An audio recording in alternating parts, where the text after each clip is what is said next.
အပိုင်းနေရစားမှာတော့ရေထဲကအသေးအံပြတ်တက်လာခဲ့ကအမိုက်တွေကြားထဲကရွှေစုံကိုရှာနေတာကြောင့်အမိုက်သိမ်းတဲ့သူတွေရောက်လာကဘာလုပ်နေတာလဲလို့မေးပေမဲ့စင်းရဲလို့အနေခံနေရတဲ့သူ့ရဲ့ဘဝကိုပြောင်းလဲဖို့ရွှေစုံကိုရအောင်ပြန်ရှာခဲ့ပါတယ်အဲဒီနောက်ထေရုံးရဲ့အိမ်ကိုပေကျံမိုးစွန်နေတဲ့အင်ဂျင်နဲ့သွားကတောင်းဆိုစရာရှိတဲ့အကြောင်းကိုပြောရင်ထမင်းတနက်လောက်ကျွေးဖို့ကိုခွင်တောင်းလိုက်ပါတယ်တစ်ဖက်မှာလည်းစွန်ချမ်းနဲ့ဖြစ်ခဲ့ပြီးမကယ်ပဲပြန်လာခဲ့တာကြောင့်လက်ပြန်မလုံးဖြစ်နေကတော်စောက်ကိုကားပြန်လှည့်ခိုင်းခဲ့ပေမဲ့ယူတန်းကွေးလို့အစင်မပြေချောင်းကိုပြောတော့ကားပေါ်ကနေဆင်းပြီးပြန်ပြေးလာခဲ့ပါတယ်ဥက္ကဋ္ဌကြီးကတော့စွန်ချမ်းကိုထမင်းဝဲပြင်ပေးရင်ရွှေစွန်းနဲ့စားဖို့လုပ်နေတဲ့စွန်ချမ်းကိုပြုံးစီစီနဲ့ကြည့်နေကအဲဒီစွန်ကိုအမြဲဘာလို့သွားလီယာကိုတည်သွားတာလဲလို့မေးတာကြောင့်သူ့ရဲ့ကံကြမ္မာကိုပြောင်းလဲခြင်းကြောင့်ကိုပြောကပြန်ဖြေလိုက်ရင်မယုံနိုင်စရာကောင်းတဲ့အရာတစ်ခုကိုချန်ရမရလို့လုပ်ကြည့်ခြင်းတဲ့အကြောင်းကိုပြောပြလိုက်ပါတယ်ဥက္ကဋ္ဌကြီးကလည်းဘာပဲလုပ်လို့ထမင်းကိုအရင်စားဖို့ပြောရင်ပြုံးနေခဲ့ပါတယ်သုံးချိန်မြောက်ထမင်းကိုတော့အားရပါရစားနေချိန်တစ်ဖက်မှာလည်းစွန်ချမ်းစီကိုပြန်လာတဲ့လမ်းမှာထေယုံတယောက်စွန်ချမ်းစားနေတဲ့ရွှေစွန်းနဲ့သုံးချိန်ပြည့်သွားတာကြောင့်လမ်းလေကောင်မှာရက်သွားခဲ့ပါတယ်။အဲဒီချိန်စွန်ချမ်းပတ်စံတောင်းတယ်လို့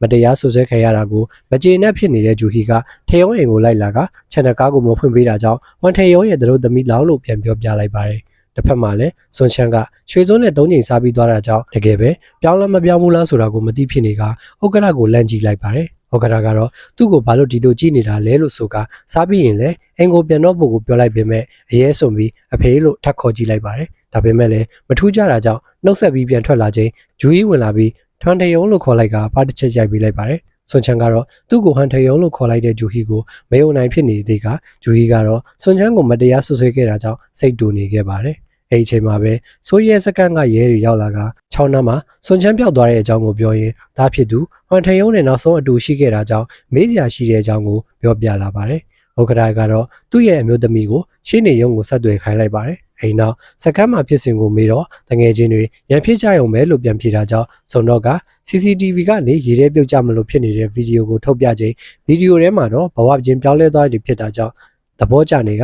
ရည်နေခဲ့ပါတယ်။အိမ်နောက်တားဖြစ်သူပြောင်းနေလို့ရဲစခန်းရောက်လာတဲ့စွန်ချမ်းတို့မိသားစုနဲ့တက်တည်ထွက်ဆိုလာတဲ့စွန်ချမ်းတို့တွေ့ကြပေမဲ့သူကတော့အဖေအမေတွေကိုမှတ်မိနေခဲ့ပေမဲ့သူ့မိသားစုကတော့သူကိုဟန်ထေယုံအဖြစ်ပဲသိကြတော့ပါတယ်အိမ်နောက်စွန်ချမ်းမရှိရင်အသက်မရှင်နိုင်ဘူးလို့ပြောနေတဲ့သူ့ရဲ့အမေကြောင့်မျက်ရည်တွေဝဲကအမေလို့ခေါ်ကျင်ခဲ့ပေမဲ့ခေါ်ခွင့်မရခဲ့ပါဘူးအိမ်နောက်တက်တော်စောရောက်လာကကားပေါ်ကနေဆင်းသွားပြီးဘာလို့ရဲစခန်းကိုရောက်နေတာလဲလို့မိလိုက်တာကြောင့်ကားပေါ်ကနေထေယုံဆင်းသွားတာလားလို့ပြန်မိလိုက်တဲ့အခါတက်တော်စောလည်းကြောင်သွားခဲ့ပါတယ်အိမ်နောက်ထေယုံဖုံးကိုဆက်ဖက်ကတယောက်ယောက်ကဖုံးကင်လိုက်ပေမဲ့ပြန်မပြေတဲ့အချိန်မှာတက်တော်စောရောက်လာပြီးအင်ဆိုချမ်းကိုတွေ့ပြီးဖြစ်တဲ့အကြောင်းကိုပြောပြပါတယ်ဆေးရုံရောက်နေတဲ့ထေယုံကိုတော့အင်ဆိုချမ်းဖြစ်ပဲတည်ကြတဲ့မိဘတွေကစိတ်ပူနေခဲ့ပါတယ်အိမ်နောက်ထေယုံကိုစိတ်ပူပြီးဆေးရုံကိုလိုက်လာတဲ့အဆွန်ချမ်းကိုအီဆွန်ချမ်းလို့ခေါ်လိုက်တာကြောင့်ဘဝချင်းပြောင်းလဲထားပေမဲ့သူ့ကိုမမိနေသေးတာကြောင့်မော်ဆွမ်းကထေယုံဘော်ကိုတရားမှုမရှိဘူးလားဆိုတာကိုတွေးလိုက်ပါတယ်အိမ်နောက်ဆွန်ချမ်းမိဘတွေရောက်လာပြီးအမဖြစ်သူကဆွန်ချမ်းကိုနေတွန်းချလိုက်တာလားလို့မေးလိုက်တော့ထေယုံကသူတွန်းထုတ်လိုက်တာလို့ထပ်ဖြေတာကြောင့်မိသားစုတွေကန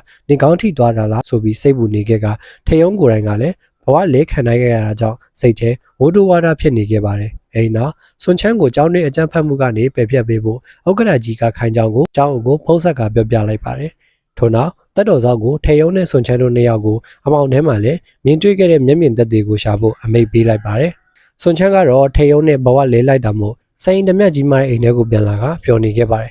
ထို့နောက်ထေယုံအခန်းကဘယ်နေရာမှမသိတာမို့တကားတွေ့တာဖွင့်လိုက်ချိန်အခန်းထဲကမီရေးဖြစ်သူကအတွင်းကန်နဲ့ရှိနေတာကြောင့်တရားခတ်သွားကတကားခောက်မဝင်တတ်ဘူးလားလို့ဆိုလိုက်တာကြောင့်တောင်းပန်ပါတယ်အမေလို့ဆွန်ချန်ကပြောပြလိုက်ပါတယ်အမေလို့အခွန်ခံလိုက်ရတာကြောင့်တခါမှအခွန်မခံရဘူးပေမဲ့အဖေကြရင်စိတ်ဆိုးမဲ့အကြောင်းကိုပြောရင်အမေလို့ခေါ်ရင်တော့မှရင်ကျေးစွာနဲ့ပြောဖို့ကိုမှာလိုက်ပါတယ်အိမ်နောက်တခါမှမကြောက်ဘူးတဲ့ဇာကားတွေကိုကြားနေရတာကြောင့်မယုံနိုင်ဖြစ်နေကနေကတကယ်ပဲဝန်ထယုံလားလို့မိလိုက်ပါတယ်အိမ်နောက်အခန်းထဲကပြန်ထွက်လာချိန်ကံကောင်းစွာနဲ့တက်တော်စောရောက်လာတာကြောင့်အာရဝန်သာဦးလေးကြီးလို့ခေါ်လိုက်ပြီးဒီအိမ်နဲ့ပတ်သက်တဲ့အချက်လက်တွေကိုယူခိုင်းရင်ထေယုံခန့်ကိုမသိပဲကြော်သွားတာကြောင့်တက်တော်စောကသတိပေးလိုက်တော့မှသတိမကတ်နိုင်ကြောင်းပြောကဖြီးလိုက်ပါတယ်အိမ်နောက်တက်တော်စောကလည်းသူ့ကိုအရင်ကအကိုလို့ခေါ်နေကြမှုအခုတခါဦးလေးလို့လည်းခေါ်တယ်လို့ရင်ကျေးစွာပြောနေတာကြောင့်သူ့ရုပ်ကိုသူကင်ကြည့်ရင်ဘာတွေမျှအမားလုံးမိလဲလို့မေးလိုက်ပါတယ်ဆွန်ချန်ကတော့မတူတဲ့သူတယောက်အဖြစ်နေခြင်းလို့ပြောကအရင်တိုင်းအကိုလို့ပဲခေါ်တော့မယ်ဖြစ်ကြောင်းကိုပြောပြလိုက်ပါတယ်အခန်းထဲမှာတော့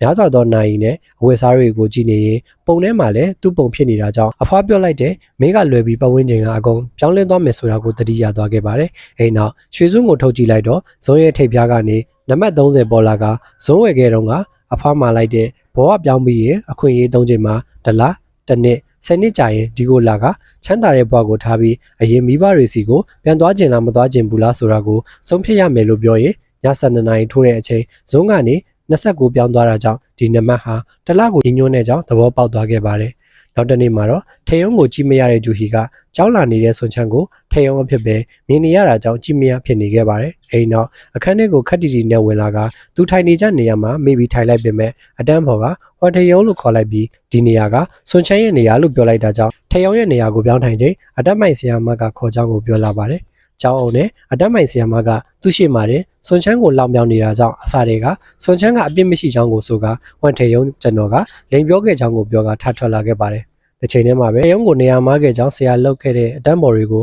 ပတ်ကြံကုန်ကနှိပ်စက်နေချိန်ဆွန်ချန်းရောက်လာပြီးဒီအတော်တွင်သူခံရတာတွေကိုအတိုးနဲ့ပြန်ပေးလိုက်ပေမဲ့ထေယုံဖြစ်နေတာကြောင့်ဂျန်ကွန်လည်းပြန်လုံးမရဖြစ်နေခဲ့ပါတယ်။အဲဒီနောက်အဲ့ရတဲ့လဲနေတဲ့ထေယုံကိုမိဘတွေကဒီအတော်တွင်ချိန်ပိုင်းလုပ်နေကြောင်းပင်မနေမှာပဲလို့တနာနေချိန်လက်နိုးလာကနိုင်ကိုမေးလိုက်ရင်အဖေပြန်လာတော့မှမို့ဆိုကကြောက်လန့်နေတာကြောင့်ဘဝချင်းလဲသွားပေမဲ့မူလအမှုချင်းတွေနဲ့အပြုမှုတွေကတော့မပြောင်းလဲပဲကြန့်ရှိနေခဲ့ပါတယ်အဖေဖြစ်သူကတော့အဖေတို့ဒီမှာရှိကြောင်းပြောတော့မှစိတ်အေးသွားခဲ့ပါတယ်ထေယုံဖြစ်နေတဲ့ဆွန်ချန်ကတော့ထေယုံအဖေရဲ့အိတ်ဆက်တဲ့စီကန်းတိုင်းနေထိုင်ရပြီးထမင်းစားချိန်နောက်ကျလို့နိုင်ကိုကြည့်ကနောက်ကျကြောင်းကိုပြောပြလိုက်ပါတယ်။အဲဒီနောက်ဥက္ကဋ္ဌရဲ့အကျင့်နဲ့လုံနေကြကိစ္စတွေကိုမှတ်သားရင်သူရဲ့စီကန်းတင်ချက်ပြီးပတ်စံကိုသာကိုးကွယ်သူဆိုတာကိုနားလည်သွားခဲ့ပါတယ်။နောက်တစ်နေ့မှာတော့ဥက္ကဋ္ဌဟန်ကပယ်လယ်ဖွံ့ဖြိုးရေးကိုတေချာပေါက်လုပ်မှဖြစ်ကြောင်းအတွင်းမှုကိုရှင်းပြနေသလိုအတွင်းမှုကလည်းလက်တလောတွင်မှာတားဖြစ်သူရဲ့ပတ်စံတွေအသုံးစရိတ်များနေကြောင်းကိုတင်ပြနေခဲ့ပါတယ်။ဆိုရှန်ကတော့သူ့ပတ်စံတွေကိုအရင်မိဘတွေအတွက်အဝတ်စားသုံးဆောင်တွေဝယ်နေခဲ့ပါတယ်ထေယုံကတော့ကာတွန်းဖက်ရတာကိုသဘောကျသူဖြစ်တာကြောင့်အခုချိန်မှာတော့ဆွန်ချန်အဖေရဲ့ကာတွန်းတွေကိုသဘောကျစွာဖက်နေရင်ပြောနေတာကြောင့်အဖေလို့သူကအရင်ကဆိုသူ့ကာတွန်းတွေကိုဘောသားဆန်လို့မဖက်တဲ့အကြောင်းကိုပြောကခုလိုသဘောကျနေတာကြောင့်အံ့ဩနေချိန်ထမင်းစားဖို့ချက်ထားတဲ့ဂီဂျီဟင်းယူကိုတောက်လိုက်ပြီးသူ့ဘဝမှာဒီလိုအရတာမျိုးကိုပထမဆုံးစားဖို့ကြောင်းပြောလာတာကြောင့်အမဖြစ်သူကတောက်ကြည့်လိုက်ပြီးဘာမှထူးခြားသွားလဲလို့ဆိုကမေးလိုက်ပါတယ်အဲဒီချိန်အိမ်ရှိမှာဆွန်ချန်လွတ်လိုက်တဲ့သူတွေကလက်ဆောင်လာပေးသွားခဲ့ပါတယ်တစ်ဖက်မှာလည်းဆွန်ချန်ကထေယုံရဲ့အဖေနဲ့ညစာစားနေကဒီတလောပတ်စံတွေဘာလို့အရန်သုံးနေတာလဲလို့မေးတာကြောင့်သူ့ပတ်စံမို့သူ့ဘက်သားကြည့်လို့မဲ့အကြောင်းကိုပြောနေချိန်ဂျူဟီတို့တာဖာရောက်လာကစီးပွားရေးအရပူပေါင်းတဲ့စိစက်ပွဲတွေလာတဲ့အကြောင်းကိုသိသွားတော့လန့်နေခဲ့ပါတယ်အိမ်နောက်ဒီစိစက်ပွဲကိုဖျက်သိမ်းခြင်းတဲ့အကြောင်းဂျူဟီကထပ်ပြောကဒီစိစက်ပွဲကနှစ်ဖက်စီးပွားရေးအတွက်အရေးပါတာသိပေမဲ့သူကမကြိုက်တဲ့အကြောင်းကိုပြောကထပ်ထွက်လာတော့ဆွန်ချန်လည်းနောက်ကလိုက်ထွက်လာခဲ့ပါတယ်အိမ်မရောက်တဲ့ခါမှာတော့ဇနီးဖြစ်သူရဲ့ဂျူဟီစိစက်ပွဲဖျက်တာကိုပြောနေပေမဲ့ဩကရဟွန်အတွေ့ထဲမှာတော့ဆွန်ချန်ပတ်စံသုံးနေတာကခေါင်းထဲကိုပိုရောက်နေခဲ့ပါတယ်။တစ်ဖက်မှာလည်းအင်ကိုပြန်လာတဲ့ဂျူဟီကိုအကိုဖြစ်သူကနေလို့လို့ငါစီပွားရေးကိုထိကကြောင်ပြောကမင်းငယ်သမီးဖြစ်ကိုလက်ခံပေးခဲ့တဲ့အကြောင်းကိုပြောနေချိန်အဖေဖြစ်သူရောက်လာပြီးညီမလှုပ်တဲ့သူကိုပြောနေတဲ့သူသားကိုနှင်ထုတ်လိုက်ကနှစ်သိမ့်လိုက်ပါတယ်။အဲဒီနောက်ဂျူဟီကိုကိုဘာသာရှင်းတန်းခြင်းနာကားလည်းနိုင်ပေမဲ့ဆန်းဂျူရဲ့သမီးမဟုတ်ရင်အလကားပဲလို့ဆိုကနာတက်တာကတော့သူ့ရဲ့အမေတိုင်းပဲလို့ပြောပြီးအိမ်ထဲကိုဝင်ဖို့ကိုခေါ်လိုက်ပါတယ်။တစ်ဖက်မှာလည်းပတ်ကြံကုန်ကိုစာခိုးကြတဲ့အကြောင်းကိုကြားရတာကြောင့်အဖေမျက်နှာကိုအိုးမဲတော့ရလားဆိုပြီးစိတ်တူကရိုက်နှက်နေတာကြောင့်သူ့ကိုချွန်တာအီချွန်ဆန်းဆိုပြီးတင်းနေကစိတ်တူနေခဲ့ပါတယ်။အဲဒီနောက်ဆွန်ချန်တယောက်အခန်းထဲကိုဝင်လာချိန်သူ့အခန်းကိုမွေနေတဲ့ထေယုံဝီတွေကိုဘာလုပ်နေတာလဲလို့မေးတာကြောင့်ဆောင်းမွေးပွဲအတွက်စောက်လာပေးကြောင်းကိုပြောကပြန်ထွက်သွားခဲ့ပါတယ်။အဲဒီနောက်သူ့ဇုံကိုတွေ့သွားမှဆိုလို့ရှာကြည့်ခဲ့ပေမဲ့အရင်တိုင်းရှိနေကစပွဲအန်ဆွဲထဲမှာရှိနေတဲ့ဂျူဟီပကြီးကားကိုတွေ့သွားတာကြောင့်ထေယုံကအဂျူဟီအပေါ်မှာစိတ်ရှိနေတယ်ဆိုတာကိုသိသွားခဲ့ပါတယ်။ဆွန်ချန်ကတော့ချမ်းသာတဲ့ဘဝကိုရခဲ့ကနန်းတော်ဓမြကြီးမားတဲ့အိမ်မှာနေရပေမဲ့နေထွေးတဲ့အခန်းချင်းလေးတွေကိုတောင်းတနေမိပါတယ်။ဆွန်ချန်ရဲ့အိမ်မှာတော့အမဖြစ်သူကဆွန်ချန်ပေးတဲ့လက်ဆောင်တွေကိုပြန်မပေးခြင်းပေမဲ့မိဘတွေကတော့လက်မခံနိုင်ဖြစ်နေခဲ့ပါတယ်။အိမ်နောက်ကျောင်းသွားဖို့ထွက်လာတဲ့သားဖြစ်သူတန်းကာတွန်းဆိုရင်မိမမသိအောင်ပတ်ထားတဲ့ဘတ်ငွေကိုသားဖြစ်သူနောက်လိုက်ပေးအဖေကပတ်ဆက်များများမပေးနိုင်တဲ့အဖေမို့တောင်းပန်ကြောင်းကိုဆိုလိုက်ပြီးဆောက်လုပ်ရေးအလုပ်ခေါ်စာစာရွက်ကိုတွေ့တာကြောင့်ယူလိုက်ပါတယ်။အိမ်နောက်ဆွန်ချန်ကသူ့အမေကိုအကျွေးဆက်ဖို့ဆိုကဆန်ကိုထုတ်ပေးပေမဲ့ရင်းလိုက်ပြီးပေးရတဲ့လက်ဆောင်တွေကိုပါပြန်ပေးလိုက်ပါတယ်။အတန်းထဲမှာတော့ထေယုံဖုန်းနံပါတ်ရလို့ပြောနေတဲ့အတန်းဘော်တွေကထေယုံကိုလာပြတာကြောင့်အားသာဆိုဘာတော့မှဖုန်းနံပါတ်မပေးဘူးလို့ဆိုလိုက်ပါတယ်။အဲဒီနောက်ဆွန်ချန်ကိုသဘောကျနေတဲ့ဂျူကြီးကထေယုံကိုဆွန်ချန်အဖြစ်သိတာကြောင့်စကားပြောနေကြချိန်ပကြန်းကုန်တို့ရောက်လာကဆွန်ချန်နဲ့ပြောစရာရှိတယ်လို့ဆိုကထေယုံကိုအင်ကိုခေါ်သွားခဲ့ပါတယ်။ငကူမူလအကျင့်တွေကတော့မပြောင်းလဲတဲ့ထေယုံကိုဝိုင်းနှိပ်ဆက်နေကြတာကိုသိသွားတဲ့ဆွန်ချန်လည်းပကြန်းကုန်တို့အင်ကိုလိုက်တော့ကသူလည်းပြောချင်တဲ့အကြောင်းကိုပြောကနှိပ်ဆက်ခံရတဲ့ရတာကိုသိအောင်ပြမယ်လို့ဆိုရင်ပကြန်းကုန်ရဲ့အဖေရဲ့နှလုံးပြူကိုဖြည့်ကပြစ်မလို့လုံနေရင်နဲ့အပိုက်နှစ်တွေကပြီးဆုံးသွားခဲ့ပါတယ်။